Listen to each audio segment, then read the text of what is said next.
Aquí tienes la historia completa traducida al español mexicano con un lenguaje natural, cálido y fluido como se habla en México, sin encabezados ni títulos adicionales. Cada año, en el aniversario de la muerte de su papá, Andrew Callahan hacía la misma peregrinación. Manejaba él solo, sin chofer, sin gente de su oficina en el centro, hasta el cementerio Riverside, en las afueras de la ciudad. Necesitaba esos momentos a solas con su padre, lejos de las demandas constantes de dirigir Callahan Industries, el imperio manufacturero que su papá había levantado de la nada. A los 41 años, Andrew había expandido ese imperio mucho más allá de lo que su padre había imaginado. La empresa ahora empleaba a más de 15,000 personas y había convertido a Andrew en uno de los hombres más ricos del estado. Forbes calculaba su fortuna personal en poco más de $2.000 millones. Pero esa tarde de noviembre, con las hojas doradas cubriendo el suelo del cementerio, nada de eso importaba. Era solo un hijo visitando la tumba de su papá. Andrew se arrodilló junto a la sencilla lápida de granito que decía, Thomas Callahan, 1947 a 2015. Amado padre y amigo. Había llevado flores frescas, crisantemos, los favoritos de su papá, y las colocó en el florero integrado. Hola, papá, dijo Andrew en voz baja como hacía cada año. Ya pasó otro año. La empresa va bien. Acabamos de cerrar el trato Henderson. Te hubieras sentido orgulloso. Fue complicado, pero me acordé de lo que me enseñaste sobre tener paciencia en las negociaciones. Habló un rato contándole sobre los negocios, sobre su vida, sobre el vacío que el éxito no podía llenar. Andrew nunca se había casado, nunca tuvo hijos. Había estado demasiado enfocado en construir la empresa, en hacer sentir orgulloso a su papá. Y ahora tenía 41 años y estaba solo, salvo por reportes de ganancias trimestrales y juntas de consejo.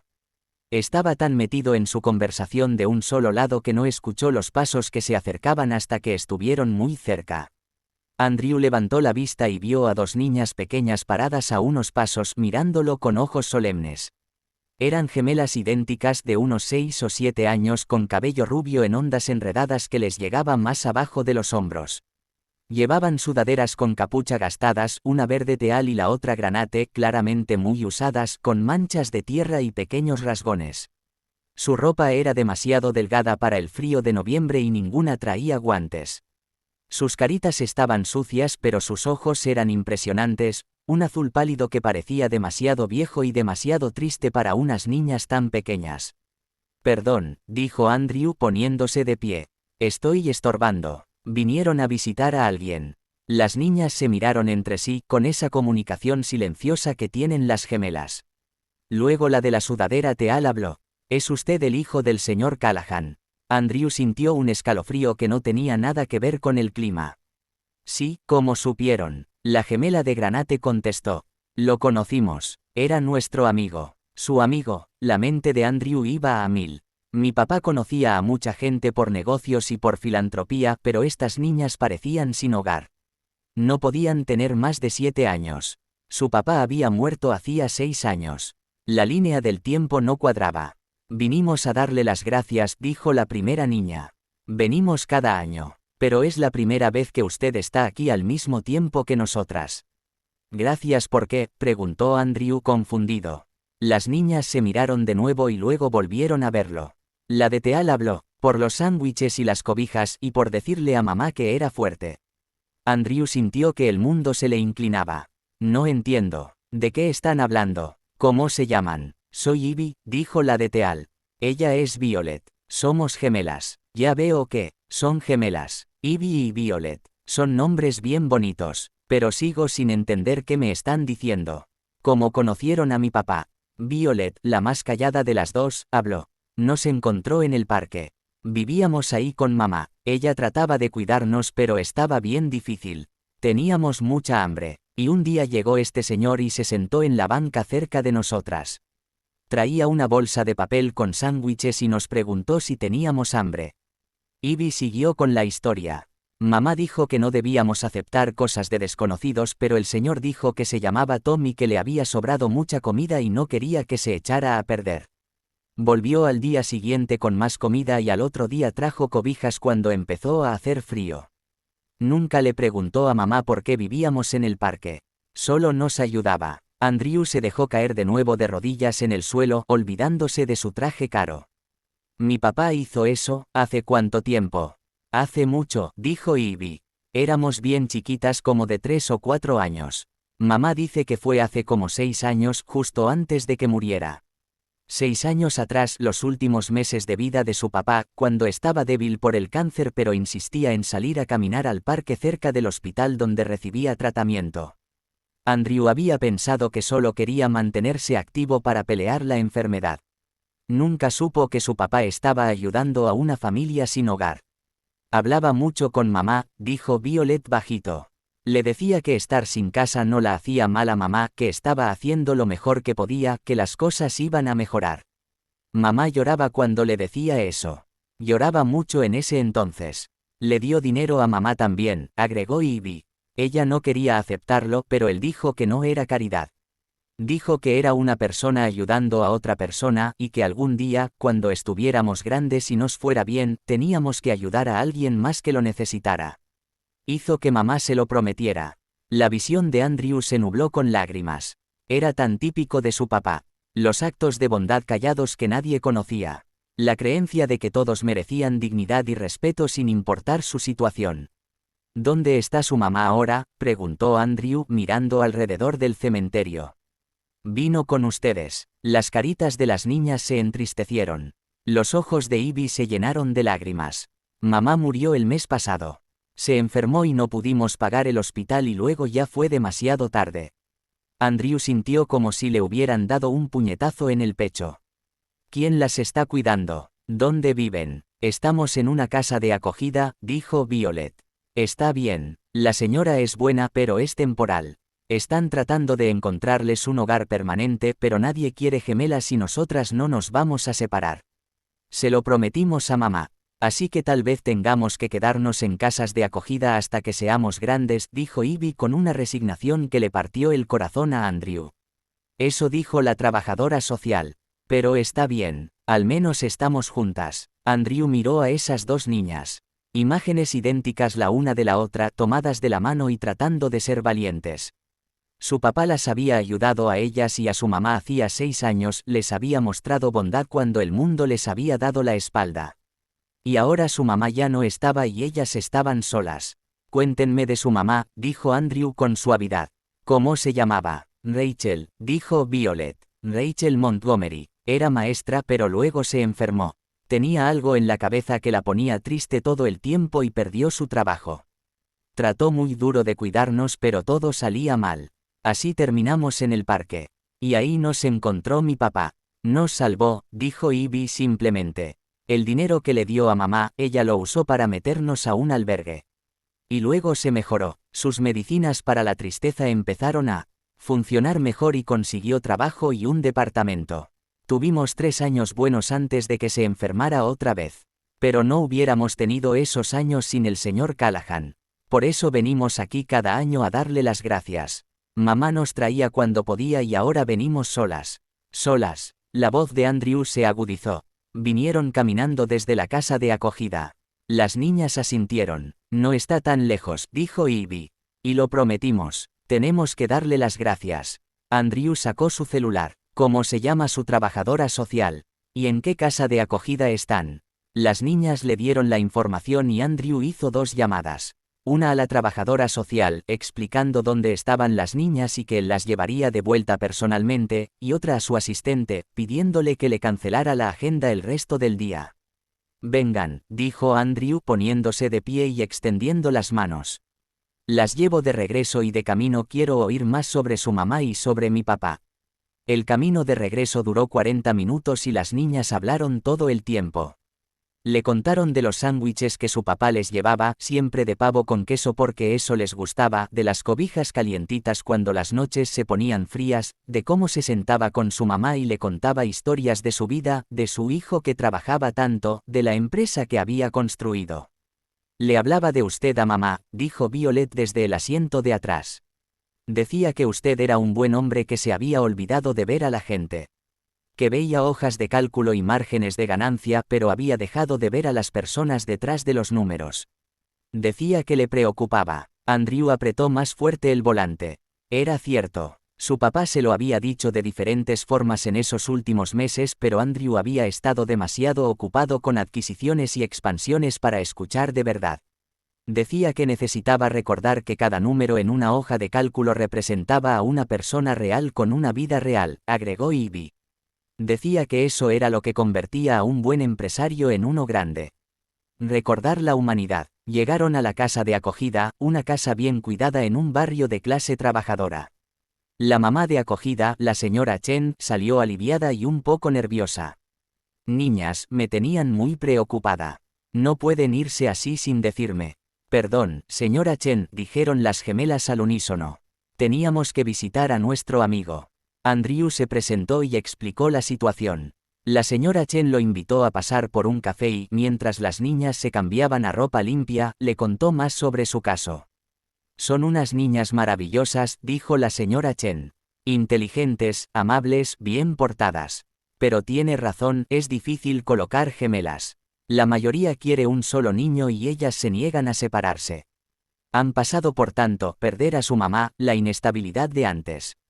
Se necesitan la una a la otra. Andrew pensó en su casa grande que resonaba de vacío. Pensó en su papá, que había visto a dos niñas pequeñas en necesidad y no había dudado en ayudar. Pensó en lo que las niñas habían dicho, que su papá temía que Andrew hubiera dejado de ver a las personas como personas. Señora Chen, hipotéticamente, ¿cuál sería el proceso si alguien quisiera adoptarlas? A las dos. La señora Chen lo miró con cuidado. ¿Lo pregunta hipotéticamente o personalmente? Personalmente. Durante la siguiente hora, la señora Chen le explicó el proceso, revisiones de antecedentes, estudios del hogar, entrevistas, capacitación para padres adoptivos. Podía tomar meses, tal vez más, y no había garantía. Andrew era hombre soltero, nunca casado, con una carrera demandante, no el perfil típico. Pero, dijo la señora Chen con cuidado, también es estable financieramente. Tiene una conexión con las niñas por su papá y está genuinamente motivado para ayudarlas. Eso cuenta a su favor. Si va en serio, señor Callahan, creo que tiene oportunidad. Cuando las niñas bajaron con ropa limpia, Andrew se agachó a su altura. Ivy, Violet, quiero preguntarles algo importante. Su trabajadora social va a buscarles un hogar permanente, ¿verdad? Asintieron, con caras cautelosas. ¿Qué sentirían si yo intentara adoptarlas? A las dos juntas. No les prometo que funcione. Hay mucho trámite, papeles y evaluaciones, pero me gustaría intentarlo. Creo que mi papá querría que lo hiciera. Creo que querría que las cuidara como él trató de cuidarlas a ustedes y a su mamá. Las niñas se miraron en esa comunicación silenciosa de gemelas. Luego Ivy preguntó, ¿viviríamos en una casa? Sí, una casa grande con jardín. ¿Podríamos tener nuestros propios cuartos?, preguntó Violet. Claro, aunque podrían compartir si quisieran. Podríamos seguir viniendo a visitar la tumba del señor Callahan. Podríamos venir cuando quisieran. Las niñas se consultaron en silencio otra vez. Luego Ivy dijo, está bien, puede intentar adoptarnos, pero tiene que prometer que no se va a ir. Mamá se fue aunque no quería, dijo Violet. Pero usted no se puede ir a propósito. Si va a ser nuestro papá, tiene que quedarse. Andrew sintió que se le humedecían los ojos. Les prometo que, si me aceptan como papá, me quedo. Voy a estar ahí para las obras de la escuela, para ayudar con la tarea y para todo lo demás. No me voy a ir. Entonces está bien, dijo Violet. Puede ser nuestro papá. El proceso tomó 8 meses. 8 meses de revisiones de antecedentes, entrevistas y estudios del hogar. 8 meses de visitas supervisadas donde Andrew aprendió a hacer trenzas, a mediar pleitos de gemelas y a leer cuentos antes de dormir. 8 meses de transformarse poco a poco de un CEO multimillonario que vivía para las juntas a un papá que descubrió que la comida favorita de las niñas eran los hotcakes, que a Ivy le gustaba el azul y a Violet el morado, y que las dos tenían pesadillas con que su mamá las dejaba. Su equipo ejecutivo estaba desconcertado con los cambios. Andrew salía del trabajo a las 5 en punto para cenar con las niñas. Tomaba los fines de semana completos libres. Asistía a clases de paternidad y seminarios de desarrollo infantil con la misma intensidad que antes ponía en negociaciones de fusiones. Sus socios de negocios pensaban que había perdido la cabeza. Pero Andrew nunca había estado tan seguro de algo en su vida. La adopción se finalizó un martes de julio. El juez Martínez firmó los papeles haciendo oficiales a Ivy y Violet como sus hijas. Y Andrew salió del juzgado con 2 niñas pequeñas tomadas de sus manos y llamándolo papá. Esa tarde fueron juntos al cementerio. Sus hijas, todavía se maravillaba con esas palabras, llevaron flores que habían recogido del jardín. Las pusieron en la tumba de Thomas Callahan juntas. «Hola, señor Callahan», dijo Ivy bajito. «Queríamos darle las gracias otra vez. Y queríamos decirle que su hijo nos cuidó justo como usted nos cuidó a nosotras y a mamá. Tenía razón sobre él, es un buen hombre, solo necesitaba acordarse de ver a la gente». Andrew se arrodilló entre sus hijas poniendo un brazo alrededor de cada una. «Gracias, papá», le dijo a la lápida.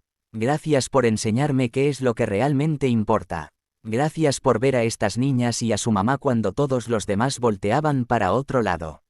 Gracias por mostrarme que lo más importante que podemos hacer con nuestra riqueza y privilegios es ayudar a los demás. Perdóname por tardar tanto en entender esa lección». Violet se recargó contra Andrew. «Tu papá estaría orgulloso de ti. Mamá decía que las buenas personas hacen mejor el mundo solo por estar en él. Tu papá era así y ahora tú también». Mientras el sol se ponía sobre el cementerio, pintando el cielo de tonos naranja y dorado, Andrew se sentó con sus hijas y les contó historias de su abuelo. Del hombre que construyó una empresa con el principio de que un negocio solo era tan bueno como el trato que daba a la gente que trabajaba ahí. Del hombre que pasó sus últimos meses llevando sándwiches a niños sin hogar en un parque. Del hombre que le enseñó a su hijo, al final, que el éxito no se medía en dólares sino en vidas tocadas y personas ayudadas. Ivy y Violet escuchaban con atención total, guardando esas historias del abuelo que solo conocieron brevemente pero que cambió el rumbo de sus vidas. Años después, cuando las niñas eran adolescentes, voluntariaban cada fin de semana en un albergue para personas sin hogar. Cuando les preguntaban por qué, contaban la historia de un hombre moribundo que les llevó sándwiches en un parque y de un papá multimillonario que aprendió del ejemplo de su padre a ver personas en lugar de hojas de cálculo. Decían que la familia no siempre era de sangre. A veces era sobre promesas hechas en tumbas. A veces era sobre elegir presentarse, quedarse y amar, incluso cuando sería más fácil irse. Andrew había sido multimillonario antes de conocer a sus hijas en la tumba de su papá. Pero no fue hasta que Ivy y Violet se convirtieron en su familia que entendió qué significaba ser verdaderamente rico. No en dinero ni posesiones ni éxito corporativo, sino en amor, conexión y propósito. Su papá le había enseñado esa lección de la mejor manera posible. No con sermones ni ultimátums, sino con el ejemplo, mostrando bondad a 2 niñas sin hogar y a su mamá luchadora. Viviendo sus valores en actos callados de compasión que nadie supo hasta años después. Y esas 2 niñas rubias con ojos azules tristes y sudaderas delgadas le habían dado a Andrew el regalo más grande de su vida. Le habían dado la oportunidad de ser papá, de formar una familia, de seguir el legado de su padre cuidando a la gente que el mundo olvidaba. Thomas Callahan había tenido razón sobre su hijo. Andrew se había olvidado de ver a la gente. Pero 2 niñas de cabello rubio con ojos tristes le recordaron. Lo sorprendieron con su historia de la bondad secreta de su papá. Y al hacerlo, le cambiaron la vida tan profundamente como su papá había cambiado la de ellas. En la lápida de su papá, Andrew mandó agregar estas palabras debajo de la inscripción original. Quien nos enseñó que la verdadera medida del éxito es cómo tratamos a quienes no pueden hacer nada por nosotros. Fue una lección que Andrew llevó consigo el resto de su vida. Y fue una lección que les pasó a sus hijas, quienes se la pasaron a sus propios hijos, manteniendo vivo el recuerdo de un hombre que llevó sándwiches a niños sin hogar y le enseñó a un multimillonario cómo ver.